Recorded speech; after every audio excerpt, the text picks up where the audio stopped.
మీ ద్వారా ఇప్పుడే మరి మా వాళ్ళు చెప్తారు ఏమని, క్యాంప్ ఆఫీస్లో హరీష్ రావు ఉన్నాడని.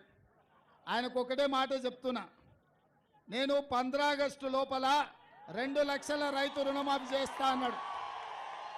ఆయన నువ్వు చేయలేవు అన్నాడు, నేను చేస్తా అన్నా. ఆయన రాజీనామా చేస్తా అన్నాడు. ఇప్పుడు నేను చెప్తున్నా, హరీష్ రావు గారు రాసి పెట్టుకో,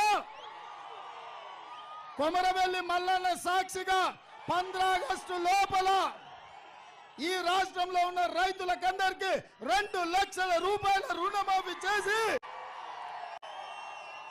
ఈ తెలంగాణ రైతాంగాన్ని ఆదుకునే బాధ్యత నాది. ఈ సిద్దిపేటకు పట్టిన శని, ఈ శనీశ్వరరావును పాతాళానికి తొక్కే బాధ్యత నాది. 15 ఆగస్టు నాడు ఈ దేశానికి స్వాతంత్రం వచ్చింది. 15 ఆగస్టు నాడు ఈ శనీశ్వరరావు నుంచి ఈ సిద్దిపేటకు కూడా స్వతంత్రం రాబోతుంది. 15 ఆగస్టు నాడు తెలంగాణ రైతాంగానికి రుణాల నుంచి విముక్తి కలిగి బ్యాంకుల నుంచి స్వతంత్రం రాబోతుంది. అవునా? కాసుకో హరీష్ రావు, కాసుకో. 15 ఆగస్టు వరకు నీ ఆటలు, నీ పప్పులు సిద్దిపేట గడ్డ మీద. మళ్ళా వస్తా, సిద్దిపేటకు కొత్త ఎమ్మెల్యేను గెలిపిస్తా. నువ్వు రాసుకో.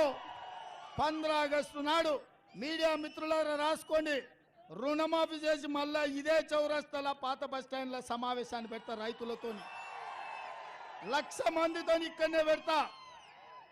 2 లక్షల రుణమాఫీ చేసి 1,00,000 మందితో ఇదే చౌరస్తాల మళ్ళా సమావేశం పెడతా. రైతు రుణమాఫీ చేసి హరీష్ రావు రాజీనామా సిద్ధంగా రాసి పెట్టుకో. నీ లెక్క, నీ పత్రం మొత్తం అంతా తేలుస్తా. ఇక ఈయనది ఇట్లా